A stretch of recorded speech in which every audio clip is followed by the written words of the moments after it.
اور یہ بیان چل رہا ہے کہ اخلاق سے لوگوں کو متاثر کرنا، یعنی دوسروں کو نفع پہنچا دینا، مال اور جان سے بے غرض ہو کر اللہ کی رضا کے لیے۔ اور حضور پاک صلی اللہ علیہ وسلم کا کرم، کہتے کریم وہ ہے کہ جب دشمن پر قابو پالے تو معاف کر دے۔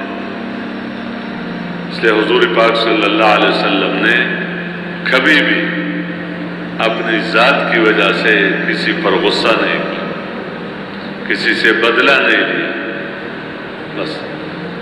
دینی احکام، شرع حدود، اس میں تو کسی کی پرواہ نہیں کی،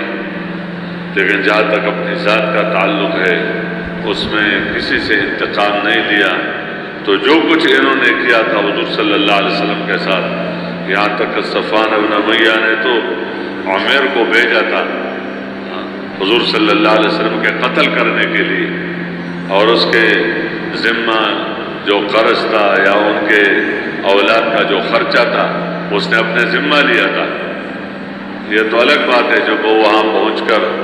حضور صلی اللہ علیہ وسلم سے ملے اور اسلحہ ساتھ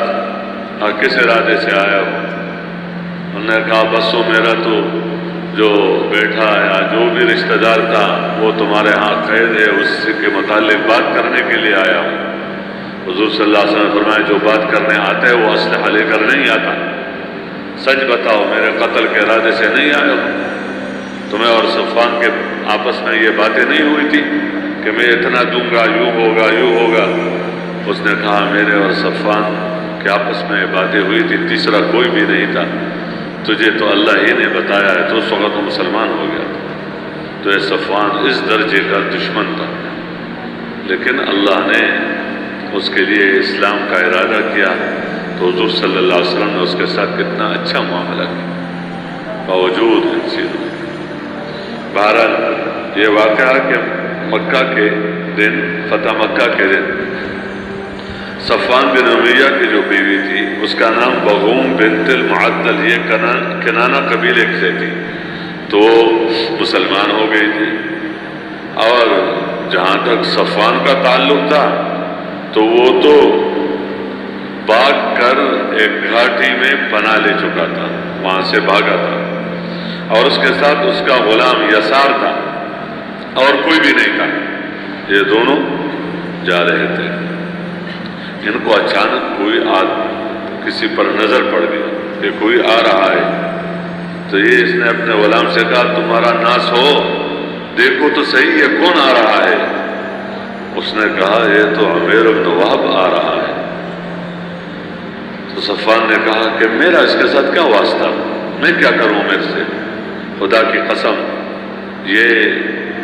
میرے قتل کے لیے آ رہا ہے اور مجھے قتل کرنا چاہتا ہے، اور اس نے میرے مقابلے میں محمد کی مدد کی ہے صلی اللہ علیہ وسلم۔ اتنے میں عمر پہنچ گیا تو اس نے عمر سے کہا کہ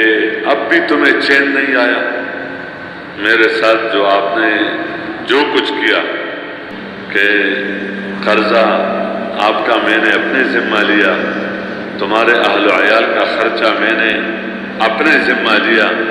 اور یہ سب کچھ کے باوجود اب بھی تمہیں چین نہیں آ رہا ہے اور پھر ابھی میرے قتل کے لیے آ رہے ہو؟ تو اس نے کہا یا ابا وہب، یہ اس کی کنیت تھی کہ میں تمہارے پر قربان ہو جاؤں، میں تو ایسی ذات اور ایسی شخصیت کی طرف سے آ رہا ہوں جو لوگوں میں سب سے زیادہ نیکوکار ہے اور نیک ہے، اور جو لوگوں میں سب سے زیادہ جوڑ لینے والا ہے، کہ لوگوں کو جوڑنا اس کا کام ہے۔ تو اور عمر صفوان کے پاس آنے سے پہلے حضور صلی اللہ علیہ وسلم سے اس نے عرض کیا تھا کہ اللہ کے رسول میرے قوم کا سردار ہے اور وہ بھاگا ہے یہاں سے اور سمندر میں چھلانگ لگانا چاہتا ہے، یعنی گویا اپنے خودکشی کرنا چاہتا ہے، لیکن آپ کے پاس یہاں ٹھہرنے کے لیے وہ تیار نہیں ہے۔ تو آپ ایسا کر لیں، اور اس کو یہ خوف ہے کہ آپ اس کو امن نہیں دیں گے، تو اس کو خوف ہے، اس لیے درخواست ہے کہ آپ میرے ماں باپ تیرے آپ پر قربان ہو، میرے سردار کو آپ امن دے دیں، میرے قوم کے سردار کو آپ امن دے دیں۔ حضور صلی اللہ علیہ وسلم نے ارشاد فرمایا اچھا ہم نے اس کو امن دے دیا۔ اس کے بعد پھر یہ اس کے پیچھے چلا کہ اب جب امن مل گیا تو اب میں لے کر آ جاؤں واپس۔ تو پہنچتے ہی عمر نے اس سے کہا کہ اللہ کے رسول نے تجھے امن دیا ہے۔ صفوان نے کہا نہیں ہرگز نہیں ہو سکتا ہے، میں تمہارے ساتھ مکہ واپس جانے کے لیے تیار نہیں ہوں، اگر امن انہوں نے مجھے دیا ہے تو آپ اس سے ایسی علامت لے کر آ جاؤ جو میں پہچان لوں کہ یہ نشانی ہے، حضور صلی اللہ علیہ وسلم تمہیں نشانی دے کر بھیجے تو پھر میں دے دوں گا۔ تو یہ پھر واپس گئے اور حضور صلی اللہ علیہ وسلم سے بات کی کہ اللہ کے رسول کو اپنے ہاتھ کی نشانی دے دینا تاکہ میں وہ لے کر جاؤں اور اس کو اطمینان ہو جائے کہ ہاں مجھے امن ملا۔ تو حضور صلی اللہ علیہ وسلم نے ارشاد فرمایا اچھا یہ میری پگڑی لے کر جاؤ۔ تو عامر پگڑی کو لے کر آئے اور یہ وہ دھاری دار چادر تھی جو حضور پاک صلی اللہ علیہ وسلم نے مکہ کے دن پگڑی اس سے باندھ کر